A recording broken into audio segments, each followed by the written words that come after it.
दोस्तों सुबह के 4 बज चुके हैं और सुबह ठंड है बहुत ज़्यादा। ठंड में हम लोग उठ चुके हैं और हम इसी के साथ हमारा पहला रूल कंप्लीट हो चुका है। हम लोग रनिंग के लिए निकल आए हैं, एक्सरसाइज करेंगे, रनिंग करेंगे और इसके बाद हम मिलते हैं रूल नंबर 2 में। और रूल नंबर 2 होगा हमारा सुबह ठंडे पानी से ठंड में नहाना है। तो मिलते हैं दोस्तों। रूल नंबर 1 को कंप्लीट करने के लिए सबसे पहले मैं एक्सरसाइज शुरू कर लेता हूँ।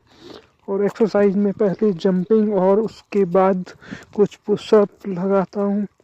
इसी के साथ हमारा पहला चैलेंज कंप्लीट। इसके बाद मुझे करना है वेट गेन।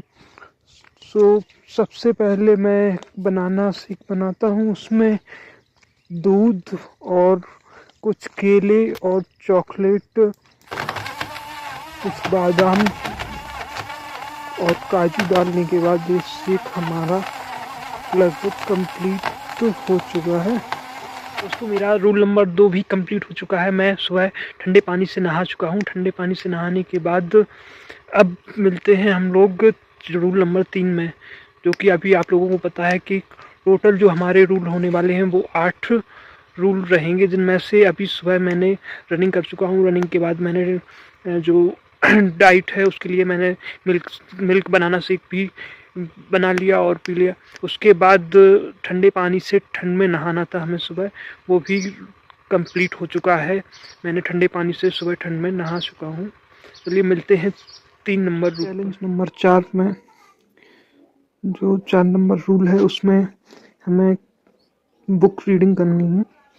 तो बुक रीडिंग के लिए the intelligent investor Benjamin Graham की बुक है। इसके कुछ इंपॉर्टेंट टॉपिक्स हैं जिनको मैंने हाईलाइट करके रखा है। तो इन टॉपिक्स को हम अभी पढ़ रहे थे। यहाँ पर आप देख पा रहे होंगे निवेशक और बाजार की स्थिरता, अध्याय 8 पर टिप्पणी।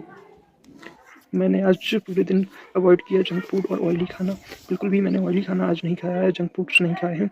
और ये जो टास्क थे मेरे, ये 5 कंप्लीट हो चुके हैं। छठवां जो है वो है कि हमें किसी से अटैचमेंट नहीं रखनी है। इसलिए मैंने आज पूरे दिन से किसी को ना कॉल, व्हाट्सएप मैसेज, किसी से बात ज़्यादा नहीं की है। इसी के साथ मेरे 5 चैलेंज हो चुके हैं। ये 6वां भी चैलेंज कंप्लीट हुआ। इसके बाद 7वां चैलेंज है हमारा, जो 4 घंटे का अपने गोल पे काम करने का, वो भी मैं आगे दिखाता हूँ।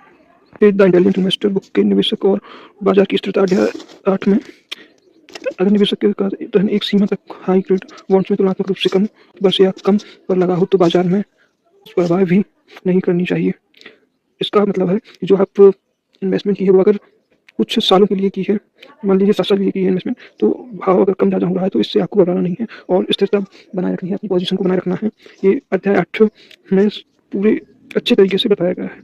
ये आज की एक अध्याय 8 में सीख रहेगी हमारी इन्वेस्टमेंट को लेकर। रूल नंबर 4 में हम आज चार्ट एनालाइज कर रहे हैं और कुछ कंपनीज स्टॉक्स के फंडामेंटल भी हम एनालाइज कर रहे हैं।